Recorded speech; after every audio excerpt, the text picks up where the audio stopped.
Hola, bienvenidos a la clase de eosinofilia y mastocitosis. Mi nombre es Emanuel Saad y a lo largo de esta presentación vamos a hablar de estas dos patologías que tienen una frecuencia de presentación que no suele ser muy frecuente, pero cuando aparece hay que saber reconocerlas adecuadamente para poder instaurar un tratamiento pronto.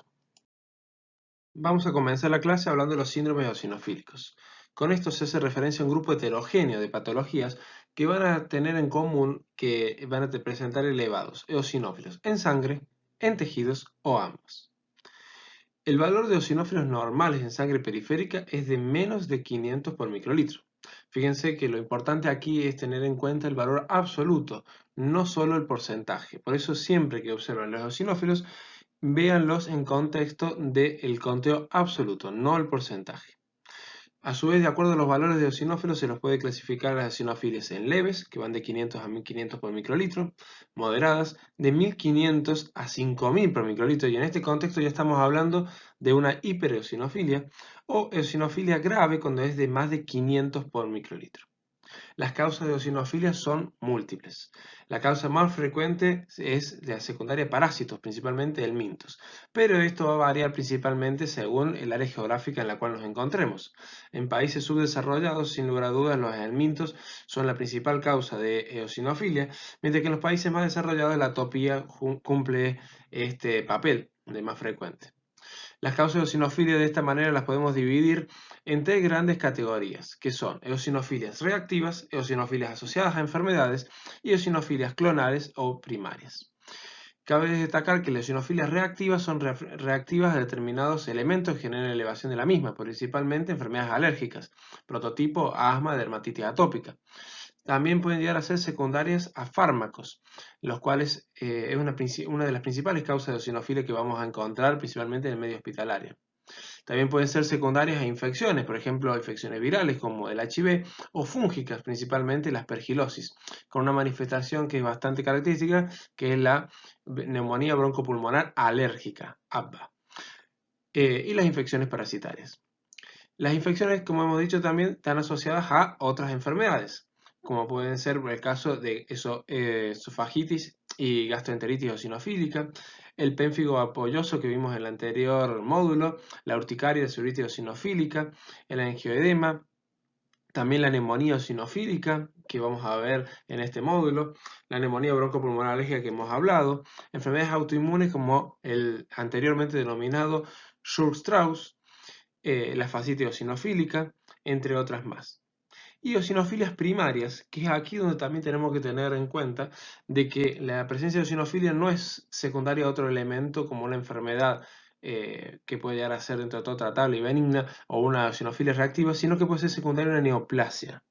Y es principalmente que se va a manifestar cuando hay valores muy elevados de eosinófilos, principalmente en el grado de moderado y en el grado de grave. Y tenemos que ver que pueden llegar a ser patologías de esta manera neoplásicas que producen clones de eosinófilos.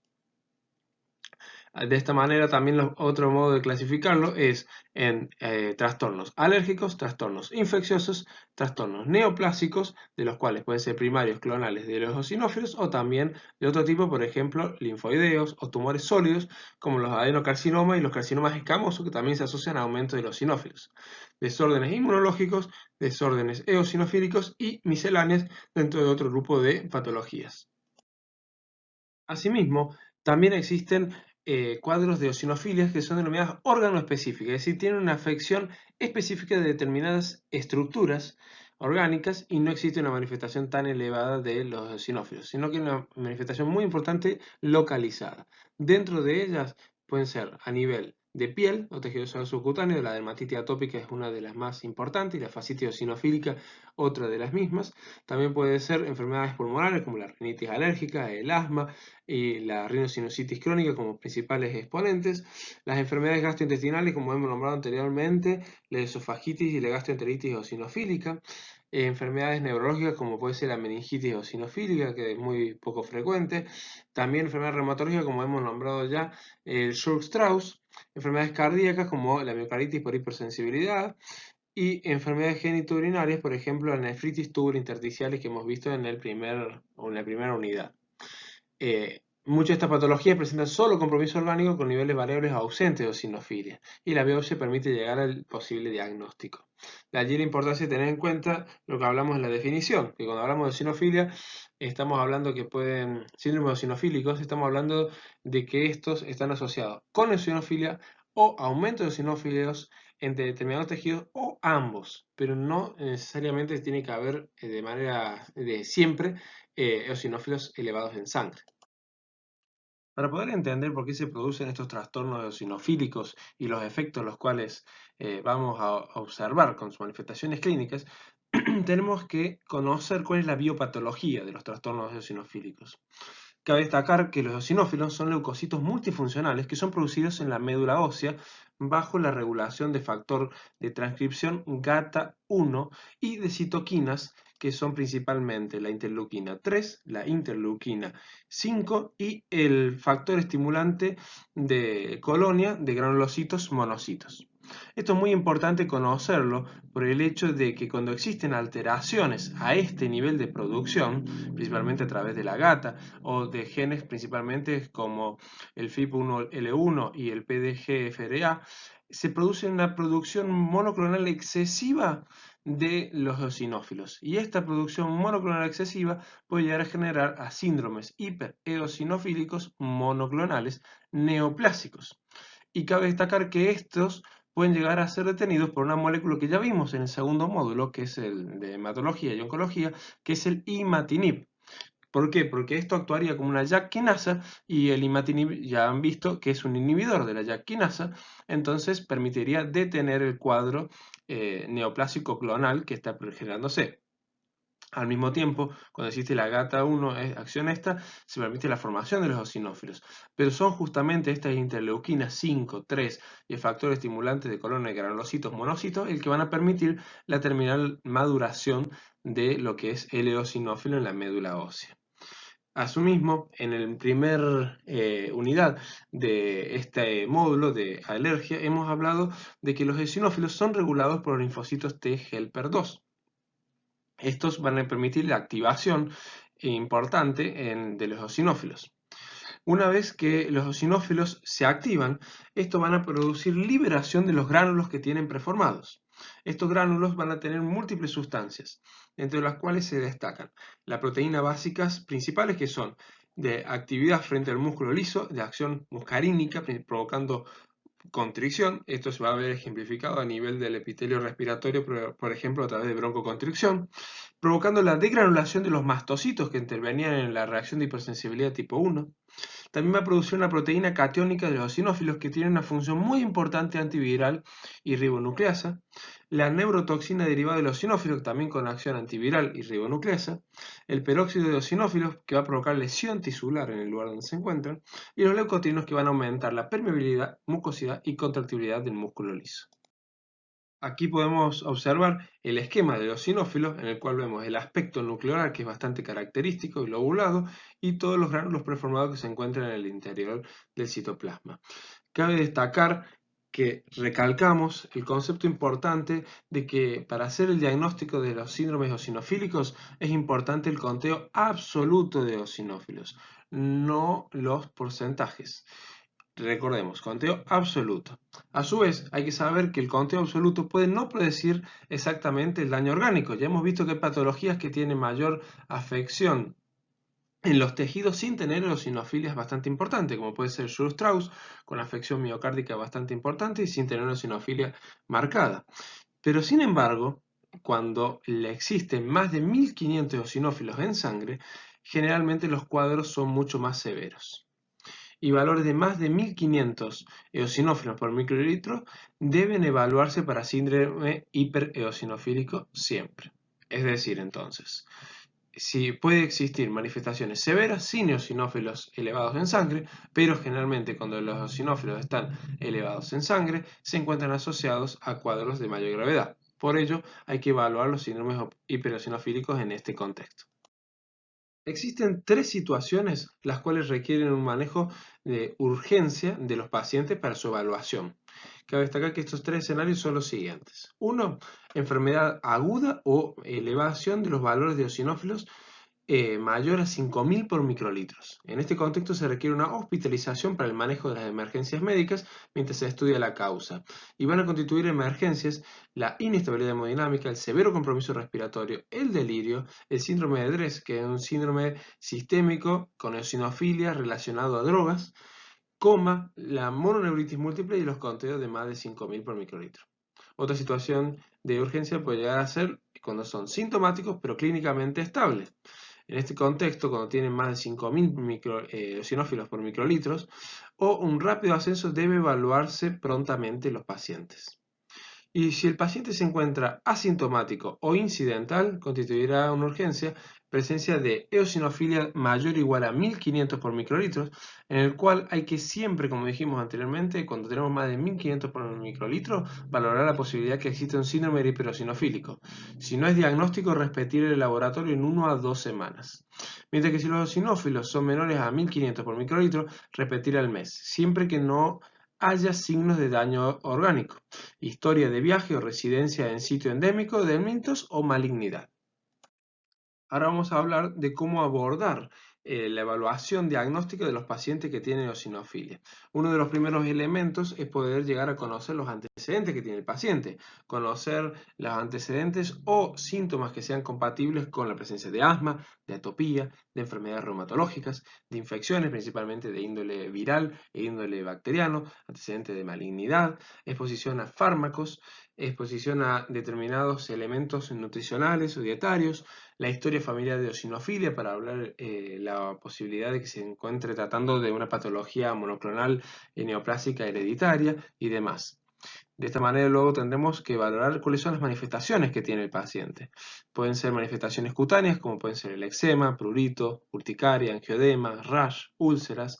A nivel del sistema nervioso central pueden manifestarse como AIT o ACV. Esto se debe a que puede existir alteración a nivel vascular que van a generar síntomas que van a ser como compatibles con AIT o ACV.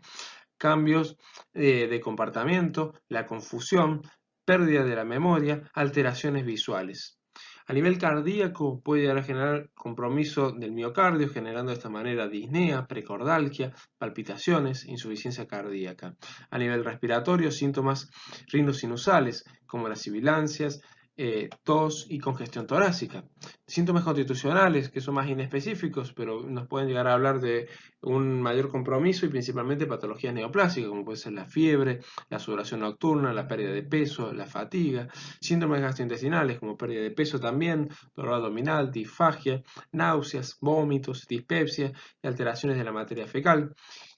Y otros síntomas, como pueden llegar a ser secundarios a la linfadenopatía, hepatoesplenomegalia, mialgias, artralgias y anafilaxia.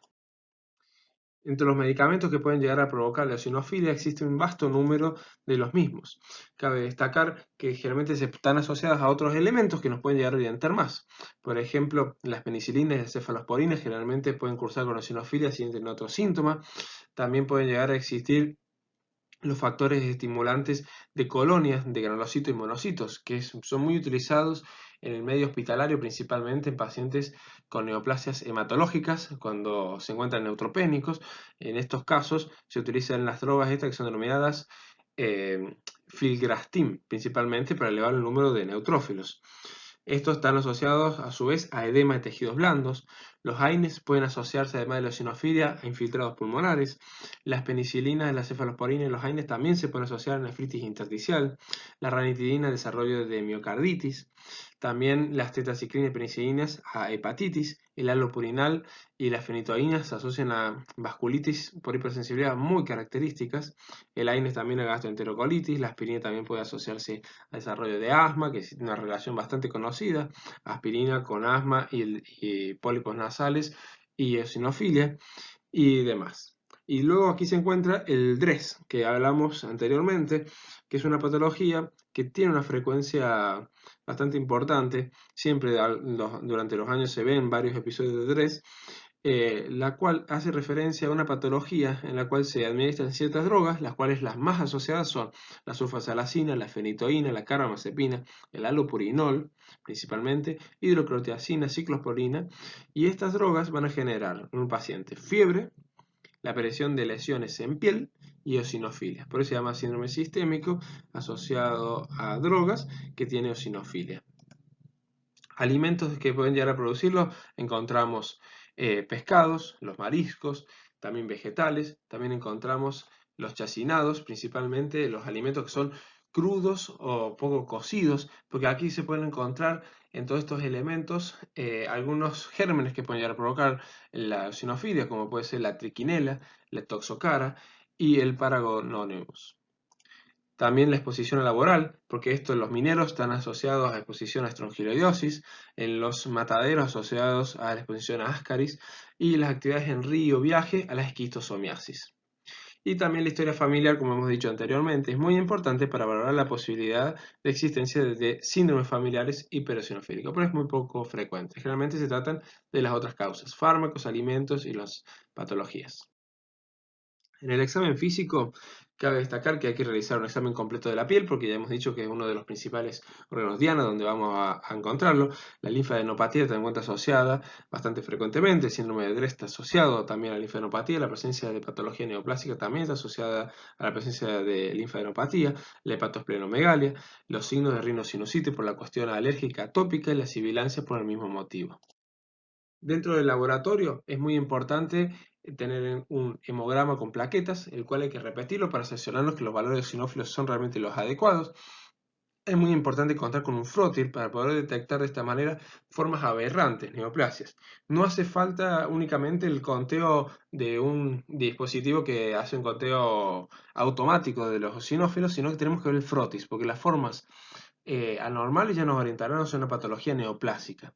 Electrolitos, el hepatograma para ver si hay compromiso hepático o no, y también según el contexto hay que evaluar la presencia de troponina T, que si se encuentra elevada, principalmente en pacientes que tienen más de 1500 eosinófilos por microlitro, en la presencia de síntomas cardíacos, hay que solicitarla. ¿Por qué? Porque en este caso nos puede hablar de que existe un compromiso cardíaco que puede ser infiltración eosinofílica, y esto habla de mayor gravedad. Y en esos casos, si la troponina se encuentra elevada, recordemos que la troponina es ultra sensible, nos va a detectar cuando existen deterioros e infiltración importante, no necesariamente muy importantes, sino apenas muy sutiles a nivel del corazón, tenemos que completar la valoración con un electrocardiograma y un ecocardiograma. La vitamina B12 y la triptasa también son muy útiles. La triptasa principalmente por su asociación que existe a los cuadros alérgicos, anafilácticos también, y la vitamina B12 también porque cuando son valores muy elevados nos puede llegar a hablar de cuadros malignos, neoplásicos. Entonces, cuando tenemos más de 1500 eosinófilos por microlitros, es muy importante la solicitud de vitamina B12 y triptasa, al igual que cuando el frotis anormal, cuando hay anemia y trombocitopenia, lo cual nos hablaría de que el problema se encontraría en la médula, cuando hay hepatoesplenomegalia o síntomas de mastocitosis asociada. Entonces, aquí tenemos un algoritmo tomado de Cecil, en el cual pueden observar que primero hacemos la evaluación diagnóstica de una eosiofilia que es persistente. Anamnesis, principalmente haciendo hincapié en lo que son los fármacos, los viajes, las alergias, lo constitucional. De esta manera, hacemos un hemograma completo, la fórmula leucocitaria con el frotis. Podemos valorar las concentraciones de inmunoglobulina G asociadas a los patrones alérgicos y parasitarios. Prueba de VIH siempre en estos casos. Hay que evaluar, según el contexto, la solicitud de un copro parasitológico y serología para parásitos. ¿Se encuentran causas reactivas? Si se encuentran sí, hay que tratar la causa de base y iniciar las medidas preventivas en seguimiento estrecho. Mientras que si no encontramos causas reactivas, tenemos que hacer una evaluación adicional, en la cual vamos a encontrar, evaluar si hay clonalidad, ya hemos hablado de los genes del FIP1L1 y del PDGFA, que recordemos que esto aumenta la clonalidad y aumenta la forma de esta manera neoplásica, y esto es inhibido, ya debido a que una JAK2 es inhibido a través del imitinib. Luego un ecocardiograma y un electrocardiograma, principalmente cuando son casos muy de hiperosinofilia.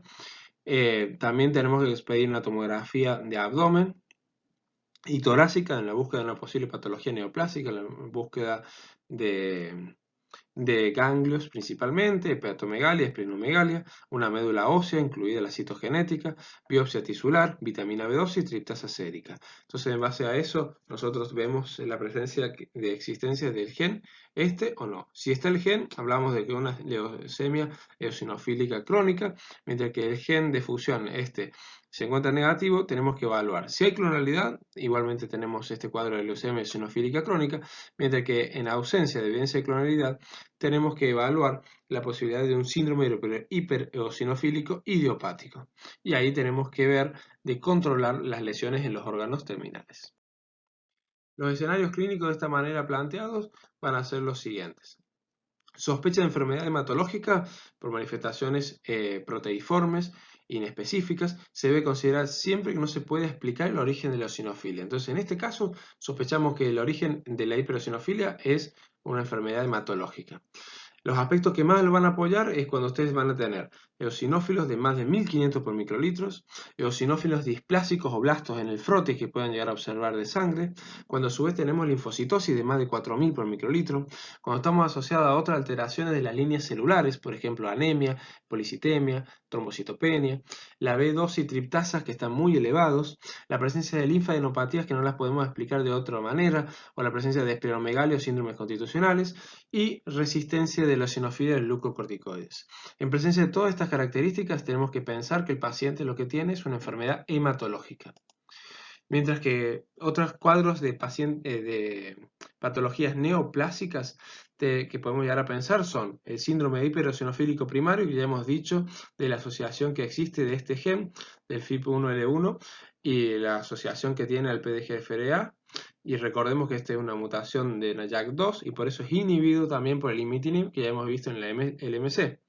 Otras patologías neoplásicas a las cuales se encuentra asociada puede ser la leucemia eosinofílica aguda, la leucemia eosinofílica crónica, la mastocitosis sistémica, linfoma B Hodgkin y no Hodgkin, también el síndrome de Sézary, y también hay tumores sólidos, como habíamos dicho en las primeras diapositivas, que pueden llegar a provocar eosinofilia, como pueden llegar a ser principalmente de estómago, de colon, de pulmón y también escamosos principalmente, de vagina, de pene, de piel, de nasofaringe y de vejiga. Estas son las principales patologías neoplásicas que van a presentar eosinofilia. Entonces, estos son los escenarios frente a los cuales ustedes debiesen de sospechar que la eosinofilia que tiene el paciente es secundaria a las patologías neoplásicas aquí nombradas.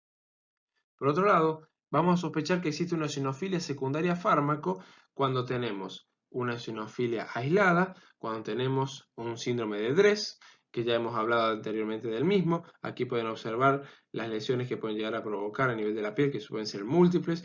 Lesiones generalmente pueden ser de aspecto morbidiforme, pueden extenderse a todo el cuerpo, provocar también alteraciones a nivel de la piel bastante importantes. Y cabe destacar que las drogas, las vuelvo a repetir porque es importante que ustedes lo sepan, las drogas que más se asocian son el halopurinol, es una de las más asociadas, y luego existen la carbamazepina, la lamotrigina, la fenitoína, la sulfasalacina, la vancomicina, la minociclina, la dapsona, antiguamente muy utilizada, sulfametoxazol, y también están reportadas otras drogas, pero esas son las más importantes que ustedes tienen que saber que se pueden llegar a asociar a fármacos. Y a su vez existen algunos criterios para poder pensar en el diagnóstico del DRESS y hacerlo más probable, los cuales encontramos los siguientes. La presencia de fiebre que hemos hablado anteriormente, recordemos que es síndrome sistémico en el cual tenemos la fiebre, la presencia de adenomegalias, la presencia de eosinófilos que se encuentran muy elevados, que pueden estar asociados al leucopenia, la presencia de linfocitos atípicos, la presencia del rash que comprometa más del 50% de la superficie corporal, la presencia de un rash que generalmente está asociado con edema a nivel facial, púrpura, infiltración, descamación, la presencia de una biopsia que sea sugestiva con una infiltración eosinofílica importante, la presencia de compromiso de algún otro órgano, principalmente los órganos comprometidos van a ser el riñón con deterioro de la función renal, el corazón y los pulmones con disnea bastante importante. La duración de los síntomas que es de más de 15 días. Y cabe destacar que hay que investigar otras causas alternativas en las cuales no las tiene que tener. Vamos a sospechar que la causa de eosinofilia es infecciosa cuando tenemos, primero, sospecha epidemiológica de que el paciente puede llegar a tener, según la zona en la cual se ha encontrado, asociación a determinadas patologías infecciosas, por ejemplo, de tipo parasitaria. Cabe destacar que los parásitos que más se encuentran asociados a la eosinofilia son el Echinococcus, la Fasciolasis hepática, el Strongyloides stercolaris, la Taenia saginata, la Toxocara canis, la Trichinella, y estos son los más importantes que ustedes tienen que tener en cuenta a la hora de pensar en causas infecciosas. Aquí les dejo un algoritmo que me parece muy interesante, tomado de una publicación de la Sociedad Americana de Medicina Familiar, la cual habla de cómo debemos valorar al paciente de una sospecha de eosinofilia de origen parasitario y demás. Entonces, de esa manera, nosotros siempre tenemos que realizar una anamnesis importante, todo lo que hemos hablado con anterioridad. Y vamos a ver cuáles son los síntomas que tiene predominantemente este paciente. Entonces, si el paciente tiene diarrea, tenemos que pensar que el mismo puede llegar a ser provocado, por ejemplo, por un Strongyloides stercolaris, puede ser provocado por un Strongyloides, los geohelmintos principalmente, los cuales vamos a asociar a la diarrea y a la eosinofilia. Si hablamos de hepatopatía y colestasis, típicamente tenemos que pensar en el esquistosoma, en Toxocara, en el Echinococcus granulosus y la fasciolasis hepática como primeros. Si hablamos de que existe una afección de tipo pulmonar, el Echinococcus granuloso, la asociación de los geohelmintosis con el síndrome de Loeffler es bastante característica, o eosinofilias tropicales como la filariasis, que aquí no encontramos muy frecuentemente en nuestro medio. Si hablamos de lesiones cutáneas con prurito, es muy importante pensar en la larva cutánea migrans, que es una de las principales causas que vamos a ver en nuestro medio. Luego, si hablamos de presencia de lesiones a nivel del sistema nervioso central, neurocisticercosis, esquistosomiasis y Echinococcus granulosum son las más importantes que tienen que tener en cuenta. El tratamiento de las mismas se va a basar de acuerdo a la sospecha clínica que ustedes tengan. Dentro de ellos, uno de los fármacos de mayor utilidad es el albendazol y el mebendazol. Aquí les dejo el cuadro para que posteriormente ustedes en la diapositiva puedan verlos en detalles. Pero siempre cuando hay sospecha y no se puede llegar a determinar el inicio de acuerdo a la sospecha que ustedes pueden llegar a tener, el tratamiento empírico con albendazol, mebendazol podría llegar a ser una alternativa. Mientras que en el Strongyloides stercolaris hay que pensar en la ivermectina. Por otro lado, el abordaje cuando tenemos infiltrados pulmonares debe ser el siguiente. Primero, como en todo caso, historia clínica completa, anamnesis, evaluar siempre la presencia de viajes a zonas que pueden llegar a tener parasitosis, hacer un examen físico, evaluar las manifestaciones clínicas y vamos a evaluar obviamente la presencia de los infiltrados. Vamos a ver si hay eosinofilia periférica o no. Si hay eosinofilia periférica, en la semiología vamos a ver si nos orienta a una patología de tipo parasitaria o no. Cabe destacar que cuando tenemos que evaluar en este contexto, si no tenemos una patología parasitaria, tenemos que ver si hay un compromiso extrapulmonar. Si hay un compromiso extrapulmonar, podemos llegar a pensar en un síndrome hipereosinofílico idiopático o un Schur-Strauss. Mientras que si no hay compromiso extrapulmonar y únicamente tenemos compromiso pulmonar, tendríamos que realizar un VAL. Y allí vamos a ver si en el VAL tenemos la presencia de eosinofilias. Si en el VAL tenemos presencia de eosinofilia, estamos hablando de una neumonía eosinofílica crónica o la asociación de una eosinofilia secundaria a drogas. Esta es una cuestión muy importante para que empiecen a hacer diferenciación entre lo que son las neumonías eosinofílicas crónicas de las agudas. Generalmente las eosinofilias crónicas, las neumonías eosinofílicas crónicas se encuentran asociadas a presencia de eosinofilia en sangre periférica, mientras que las neumonías eosinofílicas agudas se encuentran asociadas a presencia generalmente de neutrofilia en sangre periférica. Generalmente otra diferencia que puede llegar a existir son los infiltrados pulmonares. En las neumonías eosinofílicas agudas, el infiltrado pulmonar es similar a un edema agudo de pulmón en alas de mariposa, mientras que en la neumonía eosinofílica crónica es exactamente el inverso. Se llama imagen inversa de edema agudo de pulmón o de alas de mariposa. Mientras entonces, ¿qué hemos dicho? Si el paciente no tiene eosinófilos en el BAL, tenemos que hacer una biopsia pulmonar en este contexto para ver cuál es la posible causa de la eosinofilia. Mientras que por otro lado, si el paciente no tiene eosinofilia periférica, tenemos que ver si el paciente tiene insuficiencia respiratoria y evaluar realizar el BAL. Si en el BAL tenemos eosinófilos, podemos llegar al diagnóstico de la neumonía eosinofílica aguda, que ya hemos dicho las diferenciaciones principales que existen con la neumonía eosinofílica crónica. Y si esto es negativo, tenemos que ver otras causas de eosinofilia. El síndrome hipereosinofílico, por otro lado, hace referencia a un raro grupo de enfermedades que están caracterizadas por la sobreproducción de eosinófilos que infiltran y dañan múltiples órganos. De allí la gravedad que tiene el síndrome hipereosinofílico. Se habla de síndrome hipereosinofílico cuando estamos en presencia de hipereosinofilia, definida, como hemos dicho anteriormente, con eosinófilos mayores o igual a 1500 por mililitro en dos ocasiones de más de un mes de diferencia y o confirmación patológica de hipereosinofilia, más la disfunción y o daño de un órgano atribuible a la eosinofilia. Cabe destacar que la clasificación del síndrome eosinofílico va a ser en síndrome hipereosinofílico primario o neoplásico, que se debe a la proliferación neoplásica clonal de la stem cell mieloide eosinófica. El síndrome hipereosinofílico secundario, que este es secundario a citoquinas que generan la expansión policlonal. ¿Se acuerdan que hablamos de que teníamos el GenGata, teníamos el FLIP-PDGREA y luego existían las citoquinas que permitían la proliferación? Cuando existen aumentos de estas citoquinas, estamos hablando del hipereosinofílico secundario. Entonces, este puede ser secundario a infecciones parasitarias, tumores sólidos y también linfomas T, como el síndrome de Sézary. Y síndrome hipereosinofílicos idiopáticos, los cuales es desconocida la causa. Entonces ahí tienen el origen. Fíjense la importancia de lo que hablamos en las primeras diapositivas de la biopatología, de por qué se producen las eosinofilias, de los genes gatas, FLIP1, PDGRA y también de la influencia de las citoquinas para la proliferación. En cuanto a la fisiopatología de la misma, se va a generar una proliferación clonal como defecto primario. Ya dijimos anteriormente que el FLIP1-like y también el receptor alfa de factor de crecimiento derivado de las plaquetas, que es el PDGFRA, van a ser los principales elementos responsables de esta proliferación.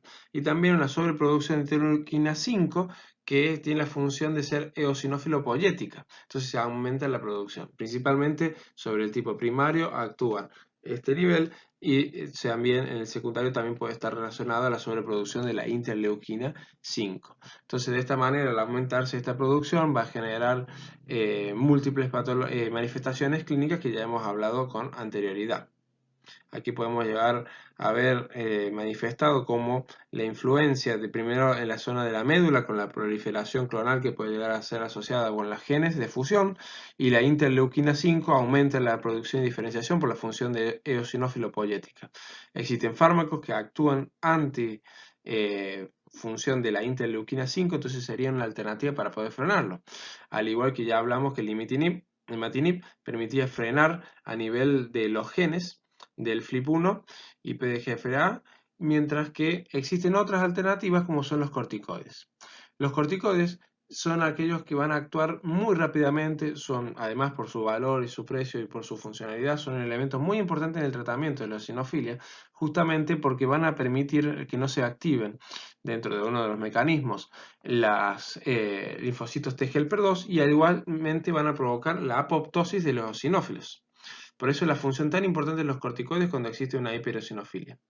También otra alternativa sería poder utilizar los inhibidores de la bomba de protones, los cuales actuarían sobre algunos de los efectos que pueden llegar a existir de la hipereosinofilia. El compromiso cardíaco es uno de los elementos más temidos y de mayor gravedad asociada al desarrollo de la eosinofilia. Esta es la mayor causa de muerte y mortalidad en pacientes con síndrome hipereosinofílico. Generalmente los casos que son de hipereosinofilia primaria están asociados a un incremento de la letalidad por el compromiso cardíaco. Los mecanismos de la lesión cardíaca van a ser necrosis miocárdica, la formación de trombos por daño endocárdico, fibrosis generando cardiopatías restrictivas y o compromiso de cuerdas tendinosas y valvulares. Y cabe destacar que es muy importante realizar un diagnóstico precoz, en el cual se podría llegar a emplear la utilización de la resonancia magnética, cardioresonancia, y también biopsia endomiocárdica, que es realizada a través de cateterismo. Las características clínicas que nos tienen que hacer sospechar en miocarditis van a ser que el paciente tenga una fatiga bastante importante, intolerancia al ejercicio, dolor de pecho, una taquicardia sinusal que no es explicada, también la presencia de un R3 o un R4 o un ritmo de galope, la presencia de alteraciones en el electrocardiograma o el ecocardiograma, la presencia de una cardiomegalia nueva a nivel de radiografía de tórax, la presencia de una arritmia ventricular o atrial nueva, la presencia de un nuevo bloqueo, ya sea completo o parcial de rama, la presencia de una insuficiencia cardíaca nueva o empeorada, la presencia de pericarditis en el contexto de eosinofilia, la presencia de un shock cardiogénico, la presencia del síndrome de muerte súbita asociado a eosinofilia, la presencia de un distrés respiratorio y hepatomegalia. Todas estas cuestiones nos tienen que hacer sospechar que el paciente tiene un compromiso cardíaco. Ahora vamos a hablar de lo que es el tratamiento del síndrome hiperosinofílico. La urgencia y tipo de tratamiento van a depender del modo de presentación clínica y de los hallazgos de laboratorio del paciente. Las metas del tratamiento van a ser la reducción de eosinófilos y la clínica del paciente y prevenir la progresión de la enfermedad. Las drogas que podemos llegar a utilizar son el imatinib, que ya nombramos dónde actúa, principalmente para las variantes mieloides, síndromes hiperosinofílicos primarios, y los corticoides a dosis elevada de metilprednisolona de 1 miligramo kilo o 1 gramo de metilprednisolona. Y la obtención de sangre es muy importante para realizar los estudios antes de iniciar la terapia. ¿Por qué? Porque si existen alteraciones en el frotis por la presencia de blastos o sinófilos que tienen características que sean sugestivos de un trastorno neoplásico hematológico, al dar estas drogas, principalmente los corticoides, se puede llegar a provocar la apoptosis de los mismos y disminución, y no vamos a realizar el diagnóstico y perdimos la ventana diagnóstica. Por eso, cuando nosotros sospechamos un síndrome hiperosinofílico, es una emergencia y hay que hacer un tratamiento importantemente rápido, pero hay que sacar sangre para realizar todos los estudios previos al cuadro este. Es muy importante dentro de ello el frotis, principalmente cuando sospechamos el síndrome hiperosinofílico. Entonces sacamos sangre y luego hacemos el tratamiento. También es muy importante tener en cuenta que en el caso de dar los corticoides existe un riesgo mayor cuando existen infecciones parasitarias asociadas. Por ejemplo, si el paciente tiene riesgo de una infección por estrongiloides, en este contexto le damos ivermectina 200 microgramos kilo día por 2 días junto con la dosis de corticoides. Entonces, tenemos un paciente, este cuadro de un algoritmo diagnóstico tomado de UpToDate, en el cual pacientes presentan hiperosinofilia, ya sea con elevación a nivel de sangre o con infiltración a nivel de tejido. Tenemos que ver si presenta signos y síntomas que son potencialmente atribuibles a la hiperosinofilia.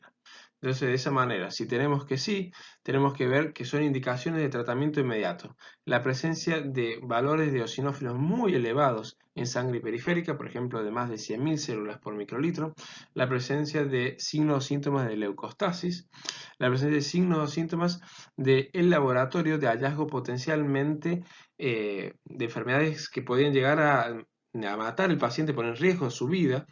Entonces, en ese contexto, y hablamos también de la cuestión asociada principalmente cerebrovascular, a nivel respiratorio, a nivel cardiovascular. Entonces, en este contexto, tenemos que realizar las evaluaciones diagnósticas limitadas, pero no diferir el tratamiento de los resultados. Y de aquí se inician dosis elevadas de glucocorticoides, que ante la sospecha de una posible exposición a estrongiloide, le vamos a dar ivermectina. Mientras que si no tenemos estos escenarios que hablamos de una gravedad inusitada, tenemos que proceder con la evaluación sin un tratamiento inicial. Pero ante estas situaciones, el tratamiento es urgente y sacar la extracción de sangre. Las complicaciones potencialmente letales de los pacientes van a ser la falla cardíaca aguda o evidencia de daño eosinofílico cardíaco, enfermedad tromboembólica cardíaca o del sistema nervioso central, signos o síntomas pulmonares con hallazgos en imágenes compatibles. Estos síntomas hay que realizar el tratamiento oportuno y lo más rápido posible. El tratamiento no urgente va a depender de la patología que tengamos enfrente. Entonces, de esta manera podemos ya tener las variantes mieloides, de las cuales vamos a tener tratamientos múltiples. Ya hemos nombrado uno de ellos, que es el imatinib, pero según el tipo de patología neoplásica asociada del síndrome hipereosinofílico, el tratamiento puede variar. Ahora vamos a hablar de lo que es la mastocitosis. Con esto se hace referencia a un grupo heterogéneo de trastornos que están caracterizados por la acumulación patológica de mastocitos en tejidos, como la piel y médula ósea. Según la Organización Mundial de la Salud, existen 7 categorías clínicas. Dentro de ellas se encuentran la mastocitosis cutánea, que tiene una afección exclusiva de la piel, las mastocitosis sistémicas, que tienen afección de órganos internos, principalmente de la médula ósea, con o sin enfermedad cutánea, de entre las cuales está la sistémica indolente, la sistémica con enfermedad clonal de la línea sanguínea diferente al mastocito, la sistémica muy activa, y luego se encuentran la leucemia de mastocitos, sarcoma mastocítico y el mastocitoma extracutáneo. En los niños es más frecuente la forma cutánea, contrario a los adultos, que suele ser más frecuente las formas sistémicas. En cuanto a la biopatología de la mastocitosis, también hay que tener en cuenta cómo es la función del mastocito.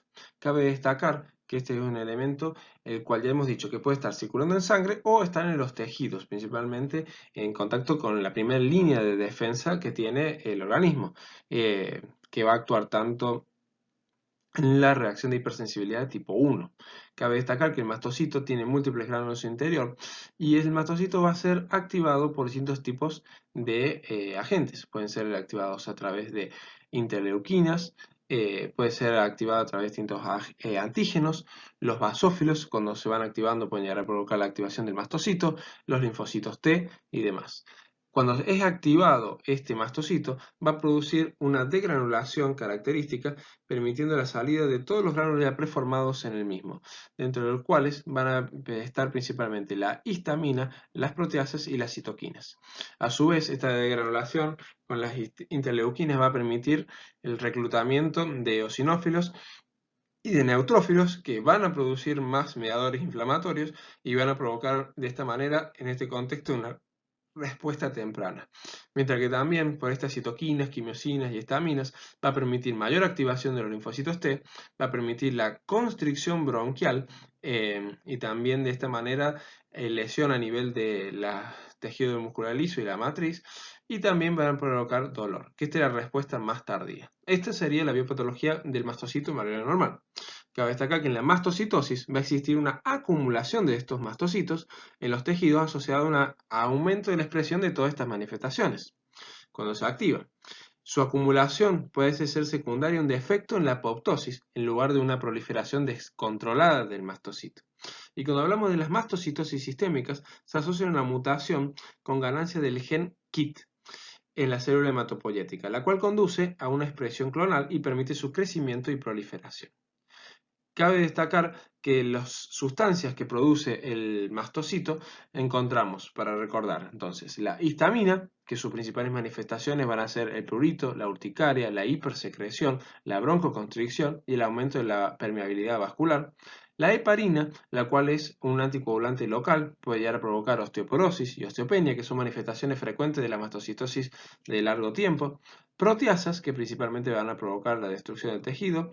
Interleuquinas, principalmente provocando vasopermeabilidad, vasodilatación y vasoconstricción, las prostaglandinas con la vasodilatación, vasoconstricción y el flashing, y el factor activador de plaqueta que va a incrementar la vasopermeabilidad y la vasodilatación.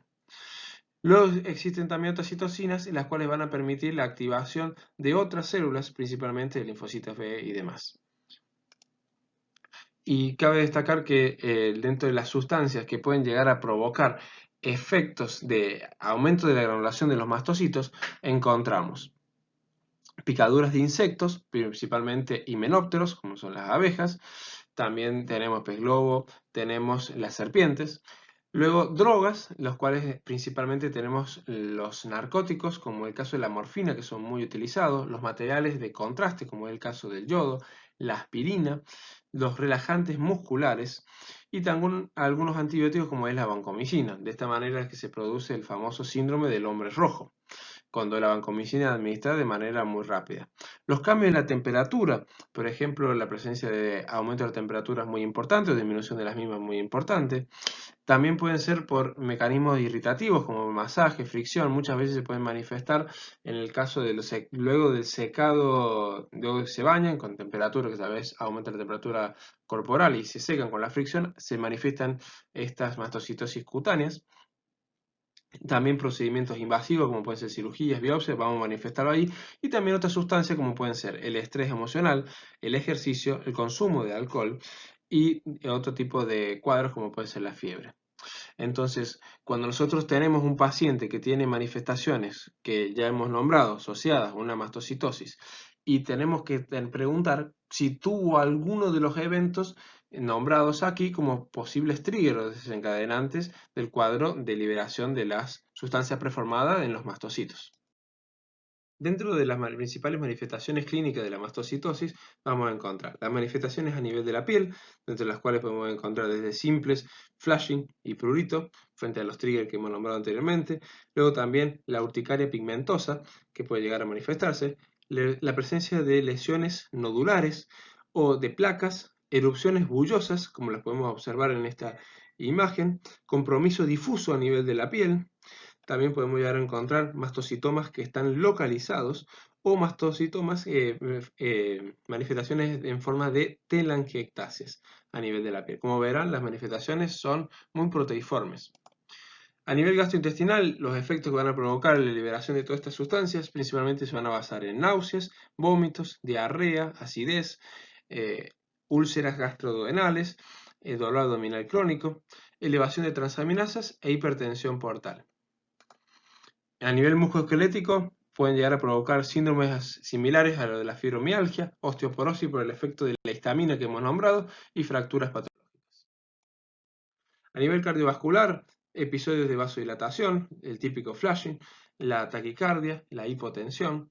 A nivel hematológico puede estar asociada al desarrollo de linfadenopatías, esplenomegalia, anemia hemolítica no inmune, y en la médula ósea puede estar asociado a anemia, trombocitopenia y eosinofilia, entre otros aspectos. A nivel neurológico, ansiedad, depresión, cefalea, cambio de humor, incapacidad de concentración, hipersomnolencia e irritabilidad. Para el abordaje diagnóstico de esta patología va a depender de las manifestaciones clínicas de la mastocitosis. Cuando tenemos una mastocitosis cutánea, por ejemplo, presencia de lesiones macropapulares hiperpigmentadas, hay que realizar una biopsia cutánea para ver si existe infiltración de la dermis por mastocitos. Este va a ser uno de los elementos primarios para arribar al diagnóstico. Cuando tenemos una sospecha de mastocitosis sistémica, se puede plantear la biopsia en casos de que está concomitantemente a urticaria pigmentaria, síndromes recidivantes indicativos de granulación del mastocito, con todas las manifestaciones clínicas que hemos nombrado anteriormente, la presencia de osteoporosis inexplicada o sospecha de enfermedad sanguínea. Un algoritmo que es sugerido para realizar el abordaje diagnóstico es este, que es tomado de Ceci, en el cual nos vamos a basar primero en la presencia de lesiones cutáneas, por ejemplo, la urticaria pigmentaria u otras mastocitosis cutáneas confirmadas por biopsia cutánea. Si no tenemos presencia de las mismas y sospechamos que tiene una mastocitosis, tenemos que hacer una biopsia aspiración de médula ósea. Y allí vamos a evaluar si existen criterios de enfermedad sistémica o no. Si existen criterios de enfermedad sistémica, que son los que tenemos aquí a la derecha, vamos a ver si tenemos la mastocitosis sistémica. En cambio, si no, vamos a considerar un diagnóstico alternativo. En el contexto de estos criterios de enfermedad sistémica, tenemos que hablar que existen criterios principales y criterios secundarios. Los principales hacen referencia a infiltrados densos y multifocales de mastocitos, que consisten en 15 o más mastocitos agregados, luego en la biopsia de médula ósea o cualquier otra estructura, y los secundarios nos hablan de más de 25% de mastocitos en los cortes transversales de la biopsia, de aspiración de médula ósea o de formación de uso atípico, la detección de mutación del gen KIT que hemos hablado anteriormente, o expresión del CD2 o CD25, o elevación persistente de la triptasa sérica total. Entonces, decimos que se habla de una sospecha aquí cuando tenemos un criterio principal con al menos un criterio secundario o 3 de los criterios secundarios. Mientras que por el otro lado, cuando sí tenemos lesiones cutáneas, el diagnóstico es un poco más fácil en el contexto este. Tenemos que ver la edad del paciente. Si el paciente es un niño, tenemos que ver si existe presencia inexplicada con alteraciones del hemograma completo, con hepatomegalia, con esplenomegalia y todas estas cuestiones, hay que hacer una biopsia aspiración de médula ósea. Y allí vemos los criterios de enfermedad sistémica. Si estos están presentes, mastocitosis sistémica. Si estos están ausentes, hablamos de una mastocitosis cutánea. Mientras que si en el niño tenemos únicamente las manifestaciones de las lesiones cutáneas y no tenemos ninguna de estas alteraciones del hemograma, de la hepatomegalia, la esplenomegalia, la linfadenopatía, tenemos la mastocitosis cutánea. En el caso del adulto, siempre vamos a terminar haciendo la biopsia de médula ósea y de esta manera poder o confirmar la mastocitosis sistémica o confirmar la mastocitosis cutánea. Por otro lado, existe una forma de manifestación que es la mastocitosis sistémica indolente. Esta es la forma más frecuente de los adultos. Cabe destacar que tiene una esperanza de vida normal al resto de la población. Y existe otro cuadro de mastocitosis sistémica que tiene una enfermedad clonal de la línea sanguínea diferente a mastocito, que es la segunda más frecuente en los adultos. Al diagnóstico se suele llegar por diagnóstico de otra enfermedad hematológica conjuntamente, sea de manera concomitante a otra patología hematológica. En cuanto al tratamiento de la mastocitosis, el principal objetivo es controlar los síntomas. Por eso vamos a utilizar antihistamínicos H1, como es la fenoxifenadina, la cetericina, H2, como es el caso de la ranitidina, fotoquimioterapia, como el solaleno y los PUVA, el cromoglicato de sodio para evitar la degranulación, principalmente para el control de los síntomas abdominales, la diarrea y los vómitos, y glucocorticoides a dosis bajas. Únicamente vamos a pensar en tratamientos para reducir el número de mastocitosis en los casos de las categorías de muy mal pronóstico. Y no se ha demostrado que las modalidades terapéuticas actuales cambien la evolución natural de la enfermedad. Muchas gracias por su atención, espero que les haya servido la clase y los esperamos en la próxima clase del módulo de alergia.